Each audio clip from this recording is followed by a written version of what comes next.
உங்கள் சத்யாவில் இப்பொழுது ஆடி அதிரடி தள்ளுபடி. தமிழகத்தில் இடைத்தேர்தல் நடத்தும் தேதி அறிவிப்புக்கு விதிக்கப்பட்ட தடை நீட்டித்து உத்தரவு பிறப்பிக்கப்பட்டிருக்கிறது. தமிழகத்தில் இடைத்தேர்தல் நடத்தும் தேதி அறிவிப்புக்கு விதிக்கப்பட்ட தடையை நீட்டித்து சென்னை உயர்நீதிமன்றம் உத்தரவு பிறப்பித்திருக்கிறது. அண்மை செய்தியாக பார்க்கிறோம். திருச்சி கிழக்கு, கரூர், விராலிமலை, பெருந்துறை, அம்பாசமுத்திரம் தொகுதிகளுக்கு இடைத்தேர்தல் அறிவிக்க மேலும் தடை நீட்டிக்கப்பட்டதாக தகவல் வெளியாகியிருக்கிறது. திருச்சி கிழக்கு, கரூர், விராலிமலை, பெருந்துறை, அம்பாசமுத்திரம் ஆகிய 5 தொகுதிகளுக்கு தடையை நீட்டித்து சென்னை உயர்நீதிமன்றம் உத்தரவு பிறப்பித்திருக்கிறது. தேர்தல் வழக்கு நிலுவையில் உள்ளதால் ஆகஸ்ட் 24ஆம் தேதி வரை தடையை நீட்டித்து உத்தரவு பிறப்பிக்கப்பட்டிருக்கிறது. கூடுதல் விவரங்களோடு இணைகிறார் செய்தியாளர் சுந்தரம். வணக்கம் சுந்தரம், இந்த வழக்கு தொடர்பான முழுவரம்.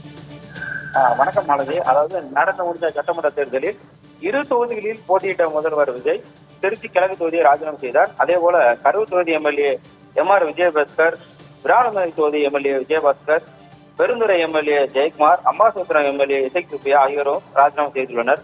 இவர்களின் வெற்றியை எதிர்த்த தேர்தல் வழக்குகள் நிலுவையில் உள்ள போது இந்த தொகுதிகளுக்கு இடைத்தேர்தல் அறிவிக்க தடை விதிக்க கோரி திருநெல்வேலி மாவட்டத்தை சேர்ந்த பாளையங்கோட்டையை சேர்ந்த வெங்கடாச்சலபதி சென்னை உயர்நீதிமன்றத்தில் ஒரு பொதுநல வழக்கை தாக்கல் செய்திருந்தார். இந்த வழக்கை ஜூலை 10ஆம் தேதி விசாரித்த நீதிபதி எஸ்.ஏ. தர்மாதிகாரி மற்றும் டி. அருண்மொழி அமர்வானது தேர்தல் வழக்கு முடிவுக்கு வரும் முன்பு அந்த தொகுதிக்கு இடைத்தேர்தல் நடத்துவது அரசு பணம் செலவிடப்படுவதுடன் ஒரே தொகுதிக்கு 2 மக்கள் பிரதிநிதிகள் தேர்ந்தெடுக்கப்படும் அரசியல் சாசன பிரச்சனை எழுதும் என குறிப்பிட்டு 5 தொகுதிகளுக்கும் இடைத்தேர்தல் அறிவிக்க தடை விதித்து இந்திய தேர்தல் ஆணையம், மத்திய அரசு, சட்டப்பேரவை செயலாளர், முதலமைச்சர், எம்எல்ஏக்கள் எம்.ஆர். விஜயபாஸ்கர், டி. விஜயபாஸ்கர், ஜெயக்குமார், இசைக் சுப்பியா உள்ளிட்ட 3 வாரங்களில் பதிலளிக்க ஏற்கனவே உத்தரவிட்டிருந்தது. இந்த வழக்கானது மீண்டும் இந்த தலைமை நீதிபதி அமர்வில் இன்று பட்டியலிடப்படுகிறது. ஆனால் விசாரணைக்கு வராததால் மனுதாரர் தரப்பு ஆஜராக இருந்த வழக்கறிஞர் இடைக்கால தடை விதிக்கப்பட்டுள்ளது குறித்து நீதிபதிகள் கவனத்திற்கு கொண்டு வந்தார்.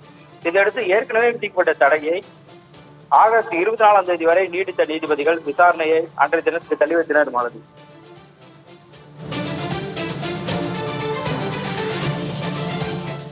வழக்கு தொடர்பான கூடுதல் விவரங்களோடு இணைந்தமைக்கு நன்றி சுந்தரம்.